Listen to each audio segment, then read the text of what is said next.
Hello guys and welcome back to my channel सिर्फ IS। तो दोस्तों हम यहाँ पे challenges to internal security of India की इस सीरीज को जो कि 5th एडिशन है, लेटेस्ट एडिशन है, इस सीरीज को आगे बढ़ाते हुए आज आपके सामने लाए हैं इसका चैप्टर नंबर 2 का पार्ट 4। हम बहुत आराम से बहुत ही डिटेल से इस चैप्टर को कर रहे थे। चैप्टर का नाम है terrorism, role of external state and non state actors. तो आइए शुरू करने से पहले चैनल को जरूर सब्सक्राइब करिए, बेल आइकन को जरूर प्रेस करिए ताकि आपको रेगुलर अपडेट्स मिलती रहे।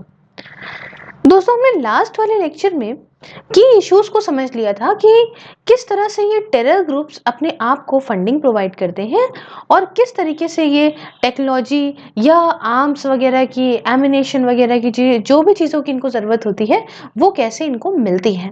काफ़ी विस्तार से हमने समझा था। अब इसके अंदर हम जो शुरुआत कर रहे हैं वो हम आपको बताएंगे कि भाई टेररिज्म अगर हो रहा है तो इसको टैकल करने के लिए कुछ इंस्टीट्यूशनल फ्रेमवर्क भी हैं, कुछ इंस्टीट्यूशंस भी हैं, और वो कौन से इंस्टीट्यूशंस हैं थोड़ा इसको डिटेल से जानते हैं। दोस्तों बात क्या हुई कि 2008 से पहले टेररिज्म को mainly IB that is intelligence bureau के द्वारा ही लड़ा जाता था। कैसे? With the help of state police और CAPF that is central armed police forces की सहायता के साथ में कि भाई जानकारी मिली और फिर स्टेट पुलिस और ये एक्टिव हो गई CAPF और यहाँ पे टेररिज्म से मुकाबला करा जाने लगा। बट मामला क्या हुआ कि देखिए यहाँ पे आगे आगे बड़ी चीजें, और यहाँ पे इंटेलिजेंस ब्यूरो का एक रोल था इंटेलिजेंस एजेंसी का। भाई उसने पता लगाया इस बॉडी ने कि भाई क्या हो रहा है, कहाँ क्या हो रहा है, और इसके साथ इन्होंने कोऑर्डिनेट करा एफर्ट्स को अलग अलग स्टेट की पुलिस फोर्सेस के साथ कि ये थोड़ी ना लेके हथियार पहुंच जाएंगे, स्टेट की पुलिस काम करेगी। तो जो भी काम होता, जो भी इन्वेस्टिगेशन वाला पार्ट होता, उसे अब क्या करने लगा, were looked after by the state police. अब क्या हुआ कि जब हमारी जो फॉर्मर प्रधानमंत्री जी थी, प्राइम मिनिस्टर इंदिरा गांधी, जब इनका असैसिनेशन हुआ तो एक स्पेशल कमांडो फोर्स जिसका नाम था नेशनल सिक्योरिटी गार्ड, आपने बहुत सुना होगा national security guard that is NSG के बारे में, इस NSG को बनाया गया ताकि ये बॉडी इंगेज करे और न्यूट्रल कर दे ये जो टेररिस्ट के खतरे होते हैं कुछ स्पेसिफिक सिचुएशन में। इनका मेन काम था यही चीजों पे ध्यान देना।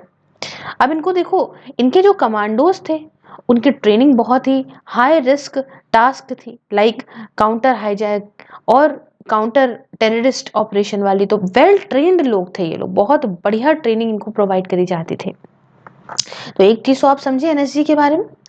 अब देखिए क्या हुआ कि जब 26/11 के अटैक हुए हैं, बहुत ही खतरनाक दर्दनाक अटैक जिसमें मुंबई के अंदर ये अटैक हुए, तो इसके बाद कुछ चेंजेस लाए गए। वो चेंजेस आप समझिए क्या है। हालांकि देखिए मुंबई पुलिस और ये जो आपके नेशनल सिक्योरिटी गार्ड NSG, ठीक है, इनको तारीफ जितनी दी जाए उतनी कम है क्योंकि उन्होंने बहुत जबरदस्त काम किया था 26/11 के अटैकों में। इनका जो इनिशियल शुरुआत में जो रिस्पांस रहा और काम करने का तरीका रहा, वो उससे क्या हुआ ना कि ये सामने आया कि देखिए कुछ दिक्कतें हैं, कुछ सीरियस दिक्कतें हैं, कोऑर्डिनेशन बढ़िया से नहीं हो पाया। वही वाली बात है कि जैसे एक सर्कल बना है, इस सर्कल में हर एक व्यक्ति यहाँ यहाँ खड़ा हुआ है, और अगर इसने इसको बॉल दी, इसने इसको दी, इसने इसको दी, तब ये प्रॉपर जो भी चीज चल रही है कंप्लीट होगी। लेकिन लाख सर्कल बना हो, लाख लोग अपनी अपनी जगह खड़े हों, लेकिन अगर ये बॉल टाइम पे पास ही नहीं हो पा रही है तो ऐसा सर्कल बनने का और ऐसा कोऑर्डिनेशन की कमी देखने को आपको जरूर मिलेगी। और यही चीज यहाँ पे सामने आई क्योंकि जब तक दिक्कत नहीं होती है चीजें सामने नहीं आती, और यहाँ पे कोऑर्डिनेशन की कमी सामने आई। तो हुआ क्या, 26/11 के बाद बहुत सारे कदम उठाए सेंटर ने, सरकार जीत गई और उसने इस फील्ड में काफी कदम उठाए। सेंटर ने अनाउंस करा कि हम बहुत सारे नए इंस्टीट्यूशंस जैसे कि NIA that is national investigation agency, उसके अलावा नाट ग्रिड, अभी मैं बताऊंगी सबके बारे में, उसके अलावा मैक रिवैम्पिंग और NCTC जैसी बहुत डिटेल से हम इसको डिस्कस करेंगे, लेकिन मैं बता रही हूँ अभी फिलहाल कि ये सब जैसी एजेंसीज को बनाने की बात कही गई। तो शुरुआत करते हैं national investigation agency say that is NIA से। दोस्तों नेशनल इन्वेस्टिगेशन एजेंसी ये एक फेडरल एजेंसी थी, मतलब इसे इस्टेब्लिश करा गया था सेंटर के द्वारा, लेकिन ये काम कर रही थी प्रॉपर। और ताकि किस लिए इस्टेब्लिश किया गया था? ताकि ये लड़ सके टेरर से भारत के अंदर। अब एनआईए के पास कॉन्करेंट ज्यूरिसडिक्शन था, जिससे इसको ये पावर मिली थी कि पावर करता था ये सेंटर को to probe the terror attack in any part of the country. मतलब देश में कहीं पे भी दिक्कत है तो सेंटर के पास ये पावर है कि उस चीज को देख के और आगे यहाँ पे जो है चीजें दी जाए। स्टेट की पुलिस का जो यहाँ बहुत इंपॉर्टेंट रोल था, यहाँ पे जो है अब सेंटर के हाथ में चीजें थी कि सेंटर कैसे कर सकता है। अब इसमें जो भी दिक्कतें हैं, ऑफेंसेस हैं, उन्हें प्रॉपर कवर कर रहा था। चाहे अगर देश की सोवेनिटी को कोई खतरा है, इंटीग्रिटी को खतरा है, तो ऐसे चैलेंजेस को भी इसके अंदर इंक्लूड किया गया था।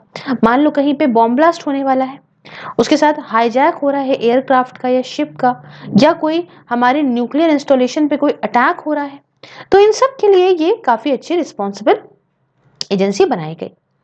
ये डील भी कर रही थी काउंटरफीट करेंसी से।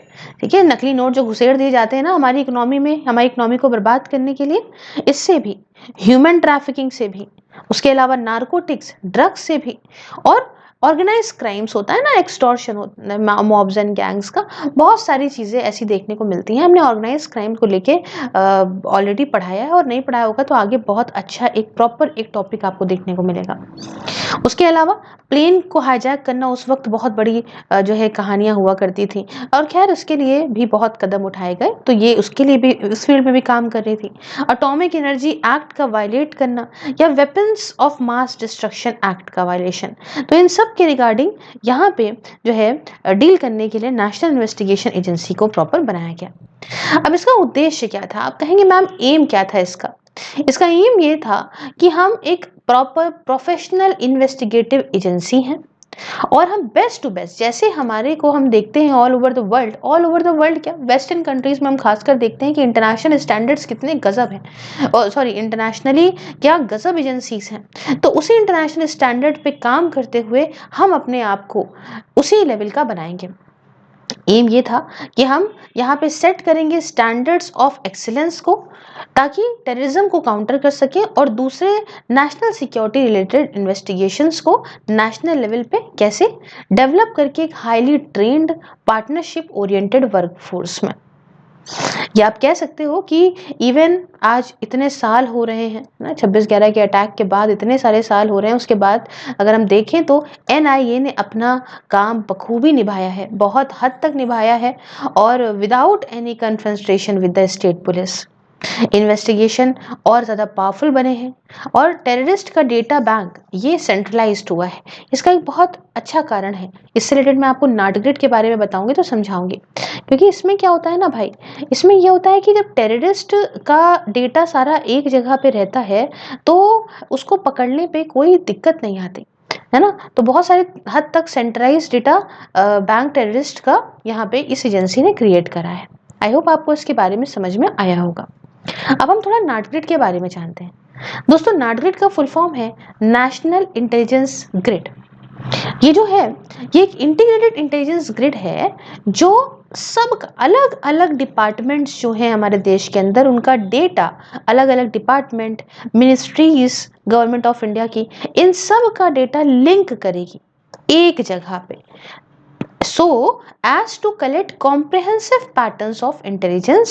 अब देखो जैसे मान लो किसी टेररिस्ट का आपको पता लगाना है, तो इसके लिए पहले आप उसकी बैंक डिटेल देखने एक डिपार्टमेंट जाओगे, फिर उसके बारे में उसके फिंगरप्रिंट वगैरह देखने किसी और डिपार्टमेंट जाओगे, उसका नाम पता एड्रेस देखने किसी और डिपार्टमेंट जाओगे। तो यहाँ पे अगर एक ही जगह पे सारी डिटेल्स मिल जाए तो इससे अच्छा क्या है। तो यही नाटग्रिड का काम, ताकि इजिली एक्सेस करा जा सके डेटे को इंटेलिजेंस एजेंसीज के द्वारा। ये एक काउंटर टेररिज्म तरीका था, है ना, टेररिज्म को रोकने के लिए, जो कलेक्ट और कोलेट कर रहा था इस बंदे की, टेररिस्ट की इंफॉर्मेशन को सरकारी डेटाबेस से, जिसमें उसका टैक्स और बैंक अकाउंट की डिटेल्स, उसके क्रेडिट कार्ड के ट्रांजैक्शन, वीज़ा और इमिग्रेशन रिकॉर्ड, कहाँ जा रहा है, कहाँ से आ रहा है ना, रेल और एयर में कितना उसने ट्रैवल किया, क्या खाया क्या नहीं किया, सब कुछ। तो ये सारा कंबाइंड डेटा ये अवेलेबल करा जाता सिर्फ 7 सेंट्रल की एजेंसीज को, that is research and analysis wing, that is raw को, IB intelligence bureau, central bureau of investigation आपका CBI हो गया, उसके अलावा फाइनेंस इंटेलिजेंस यूनिट, उसके अलावा central board of direct taxes, फिर आती है डायरेक्टरेट ऑफ रेवेन्यू इंटेलिजेंस, फिर है अपना ED that is enforcement directorate, फिर है narcotics control bureau, central board of excise and customs और directorate general of central excise intelligence. तो इसको लेके काफ़ी कदम अभी उठाए गए हैं, खासकर अभी अमित शाह जी ने भी उठाए थे। तो ये एक बार प्रॉपर फंक्शनिंग में चीज़ें रहेंगी तो बहुत ही अमेजिंग रहेगा। ठीक है, आइए आगे बढ़ते हैं और बात करते हैं revamping of multi agency centre that is MAC के बारे में। क्या है दोस्तों, मैक एक मल्टी एजेंसी सेंटर है। किस लिए? यही टेररिज्म को काउंटर करने के लिए, जिसका काम है कि हम टेररिज्म से रिलेटेड इंटेलिजेंस को शेयर करेंगे, अपने इनपुट्स को शेयर करेंगे डे टू डे बेसिस पे। क्या हुआ? डे टू डे बेसिस पे सारी जानकारी फॉरवर्ड करी जा रही है। इसको बनाया गया था दिल्ली के अंदर और ये सब्सिडरी है मल्टी एजेंसी सेंटर्स की, मतलब sorry, I am so sorry, इसको दिल्ली के अंदर बनाया गया था और सब्सिडरी इसके अंदर जो है और भी कुछ multi agency centres that is SMAX। ठीक है, सब्सिडरी मल्टी एजेंसी सेंटर्स को भी बनाया गया अलग अलग स्टेट्स में, जिसके अंदर रिप्रेजेंटेटिव्स थे अलग अलग सिक्योरिटी एजेंसीज के। ठीक है, फॉर स्ट्रीमलाइनिंग इंटेलिजेंस एफर्ट्स, ताकि प्रॉपर सही से इंटेलिजेंस एफर्ट्स जो भी हैं प्रॉपर करे जाएं after the Kargil war. Kargil war के बाद ये सब एफर्ट्स उठाए गए थे, इसको बनाया गया था। बट इसे रिवैम्प करा गया कब? 26/11 के बाद। 26/11 के बाद बहुत अकल आई है, सरकार ने बहुत अपनी चीज़ों में जो है बदलाव किया। जैसे आपने देखा कि कोविड जब आया था तो उस समय हमें नहीं पता था हमारे हॉस्पिटल्स की हालत ऐसी हो जाएगी, तो उसके बाद काफ़ी चीज़ें और अरेंज कराई गई। तो सेम तरीके से जब मुसीबत आती है तो उसके बाद बहुत चीज़ें आंखें खुलती हैं, तो इसे भी रिवैम्प करा गया। मैक एक in the IB shares intelligence with various agencies, इसमें पुलिस, CAPF, डिफेंस और फाइनेंशियल इंटेलिजेंस एजेंसीज आते हैं। ये अपनी इंटेलिजेंस को शेयर करता है विद सब्सिडरी मैक्स के साथ भी, और जिन्हें अलग अलग स्टेट्स और यूनियन टेरिटरीज में स्टैब्लिश करा गया, और ये शेयर करता है पूरी डिटेल को वीडियो कॉन्फ्रेंसिंग के माध्यम से कॉन्टिन्यूस और रियल टाइम बेसिस पे। इसके अलावा कुछ दूसरी एजेंसीज भी ओब्लाइज्ड हैं शेयर करने के लिए इंटेलिजेंस को मैक के साथ, और सेंटर ऑपरेट करता है 24 घंटे 24 आवर्स बेसिस पे।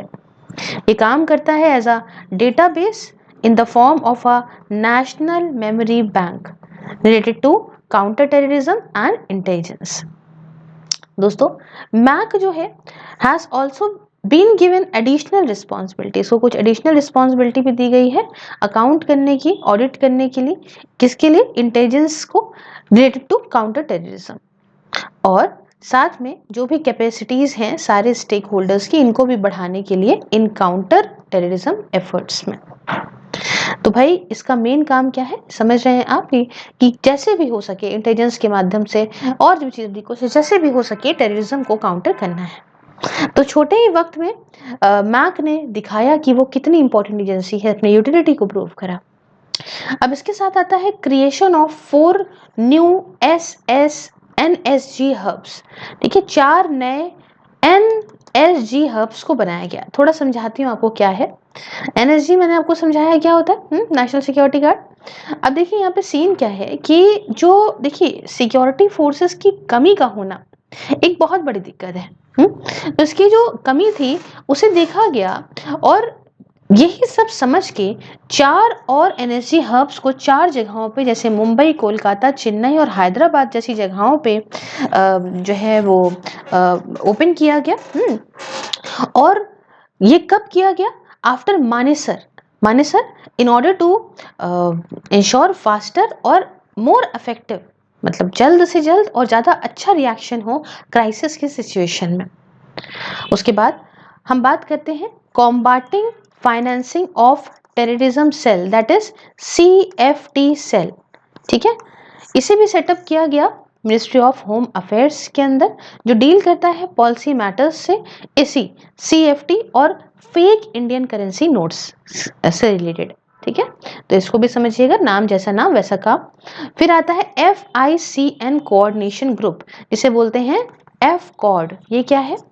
इसे बनाया गया था मिनिस्ट्री ऑफ होम अफेयर्स के द्वारा, ताकि इंटेलिजेंस और इंफॉर्मेशन जो है वो शेयर करी जा सके सिक्योरिटी एजेंसीज के बीच में ऑफ द स्टेट या फिर सेंटर की, ताकि काउंटर करें प्रॉब्लम, किस चीज की प्रॉब्लम को, सर्कुलेशन की प्रॉब्लम को फेक करेंसी नोट्स के। उसके बाद टेरर फंडिंग और फेक करेंसी सेल की बात करें तो इसे भी बनाया गया था इन दी एनआईए, ताकि एक फोकस्ड इन्वेस्टिगेशन हो टेरर फंडिंग की और फेक करेंसी केसेस की, क्योंकि फेक करेंसी से ना हमारी इकोनॉमी को बहुत लॉस होता है फ्रेंड्स। फिर उसके बाद revamping of coastal security scheme, ये क्या है? देखिए, अब आपने देखा होगा 26/11 के जो अटैक हुए उसमें हमने देखा कि हमारी मैरीटाइम सिक्योरिटी की बड़ी ज़्यादा दिक्कत है। तो जो इशू था इस मैरीटाइम सिक्योरिटी का और जो कमी थी, ये तभी बाहर निकली जब मुंबई में ये अटैक हुए। और कोस्टल सिक्योरिटी को और मजबूत बनाने के लिए हमारे देश की बहुत सारे कदम को उठाया गया, देखा गया कैसे हम अपग्रेड कर सकते हैं इस कोस्टल सिक्योरिटी को। तो यहाँ पे कुछ मेजर डिसीजंस लिए गए, कुछ इनिशिएटिव्स लिए गए सेंटर के द्वारा, जैसे कि इसके अंदर यहाँ पे पहली बात तो ये कि ये जो काम था गार्ड करने का इंडियन कोस्ट लाइन को, right from the shore line से गार्डिंग करिए, और ये सारा हाथ दिया, ये सारा काम दे दिया गया कोस्ट गार्ड को। हालांकि जो रिस्पॉन्सिबिलिटी थी पूरे इस ओवरऑल मैरीटाइम सिक्योरिटी की वो तो इंडियन नेवी के ही हाथ में थी, लेकिन शोर लाइन का काम प्रॉपर दे दिया गया जिम्मेदारी कोस्ट गार्ड्स को। उसके अलावा कोस्टल स्टेट्स और यूटीज, ऐसी स्टेट्स और यूटीज जहाँ पे कोस्ट लाइन है, तो ऐसी जो है कोस्टल स्टेट्स और यूटीज जो है इनको यहाँ पे डायरेक्ट करा गया कि आप यहाँ पे प्रॉपर जो है करिए, जो इम्प्लीमेंटेशन करिए अप्रूव कोस्टल सिक्योरिटी स्कीम का जितनी जल्दी हो सके। ठीक है, सच एज आपको क्या करना है, आपको कंस्ट्रक्शन करना है, आपको बनानी है coastal police station, check post बनाने हैं, आउटपोस्ट बनाने हैं, एक्सेट्रा एक्सेट्रा, वही सब जो सिक्योरिटी में काम आते हैं। तीसरी बात कि कोस्टल स्टेट्स और यूटीज को ये भी कहा गया कि आप फटाफट से कोस्टल पेट्रोलिंग करना शुरू करिए। कैसे? By locally hired fishing boats या फिर ट्रॉलर्स के माध्यम से। उसके साथ कोस्टल स्टेट्स और यूटीज को यह भी कहा गया कि आप अगर कोई खतरा है, कोई वल्नरेबिलिटी आपको लगती है, रिस्क है, या प्रॉपर एक गैप एनालिसिस करिए कि कोई दिक्कत तो नहीं है बीच में, क्या कोई कमी तो नहीं है अपने कोस्ट पे, और प्रॉपर कंसल्टेशन करिए इसमें कोस्ट गार्ड के साथ में। इसके अलावा ministry of shipping, road transport और हाईवेज को भी डायरेक्ट करा गया कि आप स्ट्रीमलाइन प्रॉपर काम करिए अपना प्रोसेस जो रजिस्ट्रेशन का है हर तरह की वेसल्स का, दैट इज फिशिंग का भी as well as non fishing vessels का भी। और लास्ट में क्या आप सबसे इंपॉर्टेंट आईडी कार्ड्स को दीजिए सारे ही फिशरमैन को और सारी पॉपुलेशन को इस कोस्टल विलेजेस के। ठीक है, अब यहाँ पे एक चीज और समझिए कि क्या करा गया, कॉन्सेप्ट था इस national counter terrorism centre NCTC, जो मैंने आपको पीछे बताया था ना। चलिए यहीं पे पहले समझ लेते हैं, लीगल फ्रेमवर्क नहीं तो आ जाएगा। तो concept of the national counter terrorism centre, एक मैंने पीछे टर्म यूज किया था एनसीटीसी का, थोड़ा सा इसको मैं आपको डिटेल से समझाती हूँ कि है क्या ये एनसीटीसी। दोस्तों जो कॉन्सेप्ट है इसे लाया गया था 26/11 के बाद ही, जहाँ पे अलग अलग इंटेलिजेंस और ऑपरेशनल भाई फेलियर्स देखने को मिले थे, और ये देखने को मिला था कि भाई हमें तो ऐसी कोई इंटेलिजेंस एजेंसी दो, ऐसे कुछ इनपुट्स चाहिए हमको जिससे हमें रियल टाइम चीज़ें पता रहती रहें, ताकि हम उस काम को, भाई अब हमें इकट्ठा कोई कुछ बता दे तो हमारे लिए बड़ा मुश्किल होगा, लेकिन रोज का रोज हम समझते रहेंगे तो हमें पता होगा किस तरीके से हमें इस टेररिज्म को रोकना है, टेररिस्ट एक्ट को रोकना है। तो एनसीटीसी कंसीव्ड बाय उस समय के होम मिनिस्टर के द्वारा इसको लाया गया और was mooted to be an apex body. इसमें single effective point of control था सारे ही for all counter terrorism measures के लिए। इसको वैसे ही जैसे अमेरिका और ब्रिटिश बॉडीज हैं उसी की लाइन, उसी की तर्ज पे इसको भी जो है बनाया गया था, और इसे किसके कंट्रोल में रखा गया था? इंटेलिजेंस ब्यूरो के, एडमिनिस्ट्रेटिव कंट्रोल इसके अंदर आईबी का था। अब ये जो कॉन्सेप्ट लेकर आया गया एनसीटीसी का, इसे कुछ क्रिटिसिज्म भी फेस करना पड़ा। जैसे कि पहला कि कॉन्स्टिट्यूशनल प्रोविजन के हिसाब से लॉ एंड ऑर्डर तो एक स्टेट का सब्जेक्ट है, और जो पावर है एनसीटीसी की कि वो कैसे सर्च करेगा, अरेस्ट करेगा लोगों को, कैरी आउट करेगा एक इंडिपेंडेंट इन्वेस्टिगेशन, और उसमें कोई भी राज्य की सरकारों को इन्वॉल्व ही नहीं करा जाएगा। तो ये तो एक तरीके से देखा जाए तो हनन है, इन्फ्रिजमेंट है स्टेट्स की पावर का, और इससे एक पॉलिटिकल स्टॉर्म आ जाएगा, आंधी तूफान आ जाएगा, भाई सेंटर और स्टेट्स में लड़ाई होने लग जाएगी। दूसरी बात कि भाई एक ये इसका प्रिंसिपल की पावर ऑफ अरेस्ट, यहाँ पे the principle of not granting the power of arrest to intelligence agency, ये यहाँ पे वायलेट हो रहा है। तो इससे बहुत सारी ऑपरेशनल प्रॉब्लम आएगी इंटेलिजेंस एजेंसीज के लिए। तीसरा कि एनसीटीसी जो है ये एक आइडल इंटेलिजेंस एजेंसी रहेगी हैंडल करने के लिए हर तरह के काउंटर टेररिज्म रिलेटेड इंटेलिजेंस को। इसके लिए हमें स्ट्रेटेजिक प्लानिंग बॉडी की ज़रूरत है और इन्वेस्टिगेशन जो भी हो रही है या जो भी होगा एग्जीक्यूशन आर्म्स का बिसाइड द इंटेलिजेंस आउटफिट। हालांकि देखिए बात क्या है कि जो ये प्लानिंग बॉडी है इसे सेपरेट कर, मतलब नीड टू बी सेपरेटेड, जरूरत है सेपरेट होगी ये फ्रॉम द एग्जीक्यूशन एजेंसी, मतलब प्लानिंग वाला अलग होगा और जो एग्जीक्यूट करेगा काम वो अलग होगा, और दोनों को ही प्लेस करा जाएगा एक अप्रोप्रिएट, एक अच्छे समझदार सही प्रोफेशनल हेड के अंडर। और चौथी बात कि where an operation is required to be launched, जहाँ पे भाई ऐसा ऑपरेशन है कि भाई ऐसा है कि सर्च करना है ना, अरेस्ट करना है मिलिटेंट को, तो ये बहुत मुश्किल होगा इनकॉर्पोरेट करना स्टेट की पुलिस को। उस समय तो बड़ी दिक्कत हो जाएगी ना कि भाई लोकल हेल्प तो ऐसे पता नहीं है, इतना बड़ा देश है, वहाँ की जो स्टेट पुलिस है लोकल उसी को आइडिया है कि वहाँ कहाँ पे कैसा क्या टेरेन है क्या नहीं है। ठीक है, तो नेविगेशन कहाँ से जाएं, ट्रांसलेटर की ज़रूरत है, वहाँ की लैंग्वेज कैसे पता है, मेडिकल एड डेड है कोई तो उसको हैंडल करना, ठीक है, कोई चीज़ को चोट लगी है, कोई दूसरे इश्यूज हैं उन सबको हैंडल करना। तो सस्टेन्ड इन्वेस्टिगेशन जिसमें आपका सर्विलांस है ये काफ़ी मुश्किल हो जाएगा कैरी आउट करना without the help of local police. तो अगर लोकल पुलिस को आप इन्वॉल्व नहीं कर रहे हो तो यूं भी बड़ी दिक्कत है। तो अब आई बात कि स्टेट पुलिस का रोल क्या होता है। हम लोग बुराई तो कर देते हैं, ठीक है, लेकिन स्टेट पुलिस का रोल क्या है प्रिवेंट करने में, रोकने में, कंटेन करने में इन्वेस्टिगेशंस को। ठीक है, तो अगर जो रोल है इसका इतना इंपॉर्टेंट रोल है कि आप इसको इग्नोर नहीं कर सकते। थोड़ा समझिए इस बात को थोड़ा विस्तार से दोस्तों। प्रिवेंशन, कंटेनमेंट और इन्वेस्टिगेशन सेम बात है। जिससे पनिशमेंट होती है ये एक अलग अलग स्टेज है एक तरह से देखा जाए काउंटर करने के लिए टेररिज्म को। फटाफट से कोई काम अगर होता है ना, अगर हम कहें कि इंटेलिजेंस का काम सिर्फ अकेले ही सब कुछ कर देगा, टेररिस्ट के अटैक को रोक लेगा, तो बड़ा मुश्किल काम है। ऐसा नहीं, आपको कोई खबर अगर मिलती है तो इसका मतलब ये नहीं है कि वो खबर सॉर्ट आउट होगा क्योंकि आपको मिल गई। अब आपको उसके लिए एक्शन लेना पड़ता है, उसके लिए एफर्ट लगाने पड़ते हैं, उसके लिए काम करना पड़ता है, तब वो चीज़ें सॉल्व होती हैं। और एक अच्छी पुलिस का होना, एक अच्छा टेक्निकल इंफ्रास्ट्रक्चर का होना जिसकी वजह से हम मॉनिटर कर सकें और जो भी खतरा है उसे फटाफट से जो है वो रोक सकें। लोगों के एफर्ट्स भी बहुत ज़रूरी हैं, है ना, कि ऐसा नहीं है कि लोग ही साथ नहीं दे रहे हैं तो आप क्या कर लोगे, लोग अगर छुपा के अपने घर में सबको बैठा ले तो।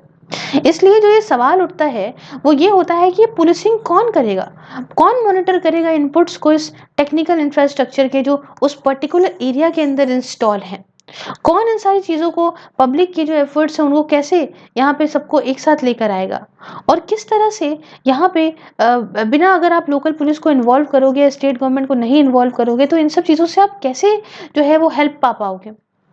तो सबसे पहला इंसान, जैसे मान लो होता क्या है कि कहीं पर टेररिस्ट अटैक हुआ, हाँ, तो आप टेररिस्ट अटैक में सबसे पहले इंसान जो है वो भाग के होम मिनिस्टर के पास या पीएम के पास नहीं भाग जाता, वो सबसे पहले अपने पास के लोकल पुलिस स्टेशन में जाता है। तो एक बार अटैक हो गया तो रिसोर्सेज, भैया यहाँ पे ज़रूरत होती है रिसोर्सेज की जिससे हम आगे दंगे ना भड़कें, जो भीड़ लगी है उसको मैनेज करना, ट्रैफिक को रोकना, भाई जहाँ पे हुआ है टेररिस्ट अटैक वहाँ पे ट्रैफिक भी तो हो रही होगी, उसे किसी तरह से मैनेज करना। तो ये सारी चीज़ें एक लोकल एरिया की कोई एजेंसी हो वही मैनेज कर सकती है। ये कैपेबिलिटी के बहुत ज़्यादा दूर चला जाता है सेंट्रल एजेंसी के। उसके साथ ऑडियंस को रोक के रखना, उसके साथ यहाँ पे भाई जो भी विटनेस है जिसने देखा है चीज़ों को उसको भी भाई संभाल के रखना है, उसको भी कुछ दिक्कत ना हो। मीडिया वहाँ की आ जाएगी, हेलो हेलो हेलो हेलो बताइए बताइए क्या हो गया क्या हो गया, इसको मैनेज करना। रिलेटिव्स हैं, फ्रेंड्स हैं जिसके मरे हैं वो आते हैं, वो दूसरी एक दिक्कत है ना, उसे भी सब कौन हैंडल करता है, इस सब स्टेट की पुलिस हैंडल करती है। तो क्या इस इन्वेस्टिगेशन का पूरा पार्ट स्टेट की पुलिस को नहीं होना चाहिए था? ये तो बड़ा मुश्किल हो जाएगा। और जो कैपेबिलिटी है स्टेट की पुलिस की उसे बल्कि बढ़ाना चाहिए। Intelligence, surveillance, sophisticated weapons, modern technologies और एक ट्रेंड मैन पावर को उनको देना चाहिए कि भाई पेट फूला हुआ है, सालों से दौड़े ही नहीं है तो कैसे दौड़ पाएंगे। अच्छा, अब बात आती है unified control and effective coordination की। स्टेट पुलिस के साथ में मिलजुल के काम करो, बढ़िया से कोऑर्डिनेट करो। दोस्तों, एडमिनिस्ट्रेटिव एफिशिएंसी के लिए यूनिफाइड कंट्रोल ये हमेशा ही अच्छा होता है अगर यहाँ प्रोवाइड करता है ये, प्रोवाइडेड देयर इज अ एक पॉलिटिकल यूनानिमिटी हो, है ना। इसके लिए भाई ये हम कुछ कह रहे हैं वो बता रहे संतरा, वो बता रहे आम, ऐसा नहीं होना चाहिए। एक भाषा बोलो। बट देखो फेडरल स्ट्रक्चर में क्या होता है ना, ये बड़ा मुश्किल। देखो अगर हम ये बात करें कि कुछ ऐसे देश की बात करें जहाँ पे सिर्फ एक ही रूल है, तो वहां पे तो चलो कोई दिक्कत नहीं है। चाइना के अंदर क्या हो रहा है कि मान लो अगर जिनपिंग ने कुछ कह दिया तो सब लोग झटपट वही सुनेंगे। लेकिन फेडरल स्ट्रक्चर में बड़ा मुश्किल होता है, किसी की सोच कैसी, किसी की सोच कैसी। एक जैसी सोच होती भी है तो पॉलिटिकल पार्टीज के चलते दिमाग में आदमी क्या आता है, अगेंस्ट नहीं बोलोगे तो मजा नहीं आएगा, ठीक है ना। तो ये इसमें बड़ा ज्यादा मिसयूज होने के चांसेस बढ़ते हैं, बड़ा मुश्किल हो जाता है देश के लिए। अगर भाई आप तो अपने मतलब में मिसयूज चीजें करोगे, लेकिन देश के लिए तो दिक्कत है ना लॉन्ग टर्म में। सो ये सेंट्रलाइज एजेंसी ये काम करे, अच्छे से काम करे, लेकिन कोऑर्डिनेट करके चले यहाँ पे स्टेट की पुलिस के साथ में। अकेले काम करना बड़ा मुश्किल हो जाएगा। अगर हम कहें कि नहीं हम तो किसी की सुनना नहीं चाहते, हम अकेले काम कर लेंगे, तो बड़ा मुश्किल हो जाएगा, ठीक है। इसलिए हम ये कह सकते हैं कि एक सेंट्रलाइज्ड अप्रोच तो हो एनसीटीसी के लिए, ठीक है। बट ये सिर्फ सेंट्रलाइज्ड अगर अगर रखी जाएगी, मतलब अगर इसका क्या टर्म क्या हुआ, मतलब एक सेंट्रलाइज्ड अप्रोच अगर कही जाएगी भाई सेंटर के हाथ में सब कुछ है, तो अगर सब कुछ होगा तो ये एक्सेप्ट नहीं करेंगी स्टेट, बिल्कुल नहीं करेंगे कि हम क्यों बिल्कुल दूध की मक्खी की तरह किनारे हटाए जा रहे हैं और हमारे यहाँ के लोग काम करेंगे। इसलिए हमें जरूरत है एक बैलेंस अप्रोच की, जिसमें लोकल इन्वॉल्वमेंट जो है अच्छे से हो और ज्यादा हो। इसलिए एनसीटीसी का कॉन्सेप्ट कभी भी जमीनी तौर पे नहीं आया। तो अब इतने अच्छे से समझाने में आधे आधे घंटे के लेक्चर्स रखते हैं, बहुत बड़े लेक्चर्स तो मतलब कोई सेंस ही नहीं बनाएगा। और तो हम ये लीगल फ्रेमवर्क से जो है वो आगे वाले चैप्टर में मतलब आगे वाले पार्ट में करेंगे। और हमने ये भी सोचा है कि भाई अभी कर ही रहे हैं इसको तो कोई ऐसा इशू तो है नहीं, और लास्ट वाला पार्ट लंबा कर देंगे थोड़ा सा। तब तक के लिए thank you so much for watching, thank you so much for joining. अगर आपको अच्छा लगा तो please do like share and subscribe, join button को प्रेस करके आप मेरे काम में मुझे सपोर्ट कर सकते हैं। और जल्द ही मिलती हूँ नेक्स्ट वीडियो में। सारे सोशल मीडिया की लिंक डिस्क्रिप्शन बॉक्स में है। जय हिंद, जय भारत।